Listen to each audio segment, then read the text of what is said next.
राधे राधे मेरे प्यारे भाइयों बहनों माताओं व बंधुओं, संस्कार की बातें चैनल में आपका स्वागत है।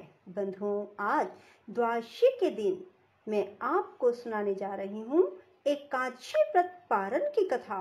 बंधुओं, जिसे सुनने मात्र से आपको एकादशी व्रत के पूर्ण फल की प्राप्ति होगी। बंधुओं, यदि आपने हमारे YouTube चैनल को अब तक सब्सक्राइब नहीं किया तो जरूर करें और बेल आइकन दबाना ना भूलें, ताकि आपको हमारी आने वाली सभी वीडियोस की जानकारी सबसे पहले हो सके। बंधुओं, वीडियो को पूरी सुनने के बाद कमेंट बॉक्स में जय तुलसी माँ जरूर लिखें। बोलो तुलसी माता की जय हो। हमने आपके मुख से तुलसी के पत्र और पुष्प का शुभ महात्म सुना, जो भगवान विष्णु को बहुत ही प्रिय है। अब हम आपसे तुलसी की पुण्य में कथा को सुनना चाहते हैं। व्यास जी बोले, ब्राह्मणों, पहले स्कंद पुराण में मैं जो कुछ बतला आया हूँ वही यहाँ भी कहता हूँ। शतानंद मुनि के शिष्य कठोर व्रत का पालन करने वाले थे। उन सब ने एक दिन अपने गुरु को प्रणाम करके परम पुण्य और हित की बात पूछी। शिष्यों ने कहा, नाथ, ब्रह्मवेताओं में श्रेष्ठ आपने पूर्व काल में ब्रह्मा जी के मुख से तुलसी जी के जिस कथा का श्रवण किया था उसको हम सब सुनना चाहते हैं। शतानंद जी बोले, शिष्यगण, तुलसी जी का नाम उच्चारण करने पर ही असुरों का दर्प दलन करने वाले भगवान श्री विष्णु प्रसन्न हो जाते हैं। मनुष्य के पाप नष्ट हो जाते हैं, उन्हें अक्षय पुण्य की प्राप्ति होती है, जिसके दर्शन मात्र से करोड़ों गोदान का फल प्राप्त होता है। उस तुलसी का पूजन और वंदन लोग क्यों ना करें। कलयुग में संसार में वे मनुष्य धन्य हैं जिनके घर में शाल ग्राम शिला का पूजन संपन्न करने के लिए प्रतिदिन तुलसी का वृक्ष भूतल पर लहलहाता रहता है।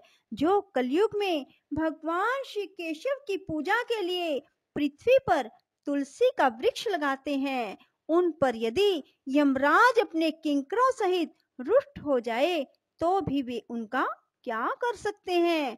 तुलसी, तुम अमृत से उत्पन्न हुई हो और केशव को सदा ही प्रिय हो। कल्याणी, मैं भगवान की पूजा के लिए तुम्हारे पत्तों को चुनता हूँ। तुम मेरे लिए वरदायिनी बनो। तुम्हारे श्री अंगों से उत्पन्न होने वाले पत्रों और मंजरियों द्वारा मैं सदा ही जिस प्रकार श्री हरि का पूजन कर सकूं वैसा उपाय करो। पवित्रंगी तुलसी, तुम कलिमल का नाश करने वाली हो। इस भाव के मंत्रों से जो तुलसी दलों को चुनकर उनसे भगवान वासुदेव का पूजन करता है, उसकी पूजा का करोड़ों गुना फल प्राप्त होता है। देवेश्वरी, बड़े बड़े देवता भी तुम्हारे प्रभाव का गायन करते हैं। मुनि, सिद्ध, गंधर्व, पाताल निवासी, साक्षात नागराज, शेष, संपूर्ण देवता भी तुम्हारे प्रभाव को नहीं जानते। केवल भगवान विष्णु ही तुम्हारी महिमा को पूर्ण रूप से जानते हैं। जिस समय क्षीर समुद्र के मंथन का उद्योग प्रारंभ हुआ था, उस समय श्री विष्णु के आनंद अंश से तुम्हारा प्रादुर्भाव हुआ था।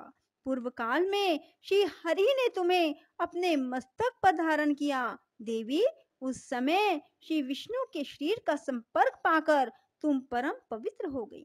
तुलसी, मैं तुम्हें प्रणाम करता हूँ। तुम्हारे श्री अंग से उत्पन्न पत्रों द्वारा जिस प्रकार श्री हरि की पूजा कर सकूं, ऐसी कृपा करो जिससे मैं निर्विघ्नता पूर्वक परम गति को प्राप्त हूँ। साक्षात श्री कृष्ण ने तुम्हें गोमती तट पर लगाया और बढ़ाया था।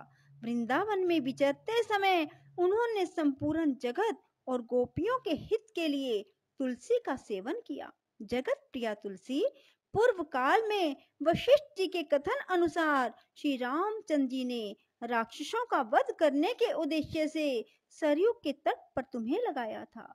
तुलसी देवी, मैं तुम्हें प्रणाम करता हूँ। श्री रामचंद्र जी से वियोग हो जाने पर अशोक वाटिका में रहते हुए जनक किशोरी सीता ने तुम्हारा ही ध्यान किया था, जिससे उन्हें पुनः अपने प्रियतम का समागम प्राप्त हुआ। पूर्व काल में हिमालय पर्वत पर भगवान शंकर की प्राप्ति के लिए पार्वती देवी ने तुम्हें लगाया और अपनी अभीष्ट सिद्धि के लिए तुम्हारा सेवन किया। तुलसी देवी, मैं तुम्हें नमस्कार करता हूँ। संपूर्ण देवंगनाओं और किन्नरों ने भी दुःस्वप्न का नाश करने के लिए नंदन वन में तुम्हारा सेवन किया था। देवी, तुम्हें मेरा नमस्कार है। धर्म अरण्य गया में साक्षात पितरों ने तुलसी का सेवन किया। दंडक अरण्य में भगवान श्री रामचंद्र जी ने अपने हित साधन की इच्छा से परम पवित्र तुलसी का वृक्ष लगाया। लक्ष्मण और सीता ने भी बड़ी भक्ति के साथ परम पवित्र तुलसी का वृक्ष लगाया। लक्ष्मण और सीता ने भी बड़ी भक्ति के साथ उसे पोसा। जिस प्रकार शास्त्रों में गंगा जी को त्रिभुवन व्यापिनी कहा गया है, उसी प्रकार तुलसी देवी भी संपूर्ण चराचर जगत में दृष्टि गोचर होती है। तुलसी का ग्रहण करके मनुष्य पातकों से मुक्त हो जाता है। और तो और मुनीश्वरों, तुलसी के सेवन से ब्रह्म हत्या भी दूर हो जाती है। तुलसी के पत्ते से टपकता हुआ जल जो अपने सिर पर धारण करता है, उसे गंगा स्नान और 10 गोदान का फल प्राप्त होता है। देवी, मुझ पर प्रसन्न होवो। देवेश्वरी, हरि प्रिय, मुझ पर प्रसन्न हो जाओ। क्षीर सागर के मंथन से प्रकट हुई तुलसी देवी, मैं तुम्हें प्रणाम करता हूँ। द्वादशी की रात्रि में जागरण करके जो इस तुलसी माँ की कथा को सुनता है, भगवान श्री विष्णु उसके 32 अपराध क्षमा कर देते हैं। बाल्य अवस्था, कुमार अवस्था, जवानी और बुढ़ापे में जितने पाप किए जाते हैं, वे सब तुलसी स्तोत्र के पाठ से नष्ट हो जाते हैं। तुलसी के स्तोत्र से संतुष्ट होकर भगवान सुख और अभ्युदय प्रदान करते हैं। जिस घर में तुलसी जी की इस कथा को सुना जाता है, पढ़ा जाता है, उसका कभी अशुभ नहीं होता, उसका सब मंगल ही होता है, किंचित भी अमंगल नहीं होता। उसके लिए सदा सुकाल बना रहता है, वह घर प्रचुर धन धान्य से भरा रहता है। तुलसी जी की इस कथा को सुनने से मनुष्य के हृदय में भगवान विष्णु के प्रति अविचल भक्ति होती है, उसका वैष्णवों से कभी वियोग नहीं होता। इतना ही नहीं, उसकी बुद्धि कभी अधर्म में प्रवृत्त नहीं होती। जो द्वादशी की रात्रि में जागरण करके तुलसी जी की इस कथा का पाठ करता है, उसे करोड़ों तीर्थों के सेवन का फल प्राप्त होता है। बोलो विष्णु भगवान की जय, तुलसी माता की जय। राधे राधे, जय श्री कृष्णा। बंधुओं, यदि आपको हमारी वीडियो पसंद आए तो इसे लाइक करें और शेयर भी जरूर करें। धन्यवाद।